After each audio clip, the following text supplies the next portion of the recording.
Hello vinyl community, this is Randy. I received some records in the mail this week, so I'm going to share those with you today. I received a package in the mail just yesterday, actually. It's some VCLT from Chad from Horror Biz. I had sent him a record in the mail just about a week or so ago for I remembered a video that he'd shown a while back where he was collecting records from a label, Danger House record label, and I had one of those records, so I sent him a message, asked if he wanted it, and he did, so I sent that one to him, and he sent me some records back. So I got those yesterday, so first of all, thanks very much, Chad, for the records. These were all three records that I wanted. I actually suggested to Chad that he might want to take a look at my Discogs want list, you know, to be sure he's going to be sending me something that I wanted. So I think he probably did that. Well, I know he did because he enclosed a letter and he told me that he did that. So he sent me these three records. He also sent me these three out from his own collection, I guess. So it was very cool. So the first one is Gunsight. This is their second record. I got their first record last year. It had been re-released by Real Gun Music, and that was the first time I heard Gun, and when I heard that I really wanted to get their second one. So at first I was thinking that I was maybe hoping they might reissue the second one, but I went ahead and put this on my wish list, and so Chad has sent me a first issue here, which is it's near mint, I think, as it can be. So it sounds perfect, and it's a great album. I'm really liking this one. So yeah, the second album. My only question about this is there's 4 people on the cover here.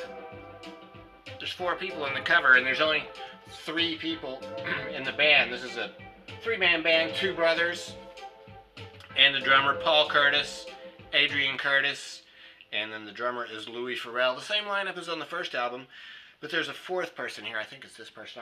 Maybe he is the producer, John Gibson. I'm not sure. But this one, it sounds great. I've only listened to it once so far, but it sounds perfect, and I'm sure I'll be listening to that a lot. So thanks for that one. Oh yeah, it came with this original inner sleeve too, which I just wanted to point out to you. If somebody asks you why you collect records, you can show them this inner sleeve. Here's how records give you more of what you want. And it lists about 8 reasons there why records are your best entertainment value. Here's also some old records that they were selling at the time. So, yeah. Here's the label on that. Classic, epic label.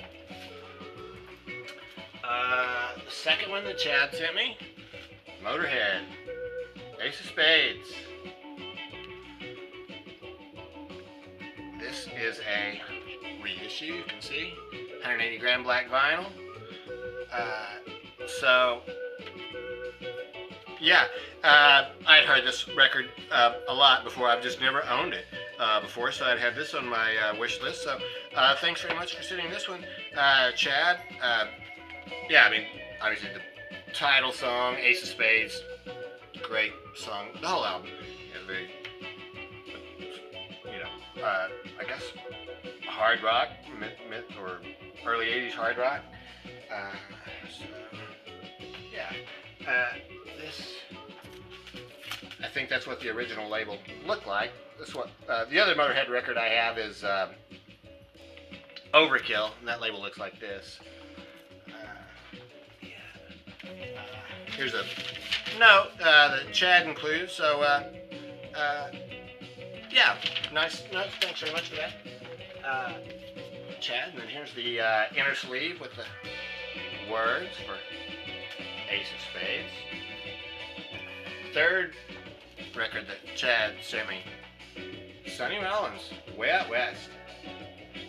I listened to this 2 times last night. It's excellent. This is just 3 people. It's Sonny playing saxophone with Shelly Mann on drums and Ray Brown on bass. So those are two of the poll winners there. You know, a little bit worried about this. William now actually just reviewed a Joe Henderson record a couple weeks ago that was just a saxophone, bass, and drums, and you know that's pretty spare. There's, you know, not a whole lot of music there. But this was, I thought this was really great, really great. I totally enjoyed it. Very melodic. He plays the melodies of the songs, and the drummer and the bass player both add a lot to it. So, yeah, this is great. This is essentially wax time. So, yeah. So he's actually, I was just reading about that last night. He was only like 27 or so when it was made. Oh, yeah, so that was the three that Chad sent me, so thanks very much for that, Chad. And you know, it just dawned on me last night after I looked at these that, you know, I mean, surely he must have planned this. Did you notice any theme in these covers? All these people are heavily armed. They're wearing bandoliers, actually. It's if I said to Chad, well, just send me whatever you want for that record, but just make sure everybody's wearing bandoliers. Here's gun, heavily armed, and then here's, are they armed? Yeah, it looks like, well, it looks like they're wearing bandoliers anyway. I'm not sure if I can actually see their guns there. And then here's Sonny Rollins. He's wearing his gun belt. There's no gun in there, but I figure he's a saxophone slinger. So, anyway, I wonder if Chad did that theme. It's a great theme, so thanks for thinking about that, Chad. Really cool. What a collection you must have to be able to just reach in and grab those out of my want list, because my want list doesn't have that many records on it. I've received just a couple other records in the mail here in the past week or two, so I wanted to show you those. Leclerc, I don't know how you pronounce it, Sauropoda. This is a band that I subscribed last year to Beyond is Beyond Records, and one of the bands they sent me was Leclerc, and so this is a new album that just came out a week or so ago. It's more of the same, really. This is what we're listening to right now. It's just instrumental, just deep groove, just chill music. Very relaxing. I think it will stand up well to repeated listenings. And the last one I got here in the past couple of weeks was Vinyl Me Please. The Vinyl Me Please selection this month was Loretta Lynn. So I traded for Miles Davis Sorcerer. Cicely Tyson on the cover there. It was his wife at the time. This is his second quintet with the second quintet with Wayne Shorter, Herbie Hancock, Tony Williams, Ron Carter, I think, on bass. This comes with a very cool insert. Sort of tells the story of the recording and what was happening with Miles at the time. And this Vinyl Me Please, you know, it comes with a print. Tells a little bit, I guess, about the record.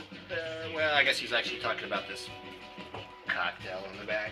So, this record is actually on colored vinyl. So, Miles Davis, yeah, it's right there in the middle of the second quintet period. So, excellent record. I guess the interesting thing about this record is it's sort of a standard Miles Davis record. Then it ends up with this very last song, Nothing Like You, which is like a 2-minute long song that has vocals in it, sung by Bob Doro, and it just sounds like it doesn't belong there at the end. But in the writing about this, they say it's just sort of a coda that Miles looks at as a sort of the coda to the record. So that's it. Thanks very much for those records, Chad. Those, I mean, all three of them are excellent, and I know I'm going to be listening to those a lot. So, yeah, thanks very much for sending those. And otherwise, yeah, Miles Davis and Leclerc. If you have any thoughts about any of these records, I'd be interested to know what those are. And yeah, thanks very much for watching. Have a great day.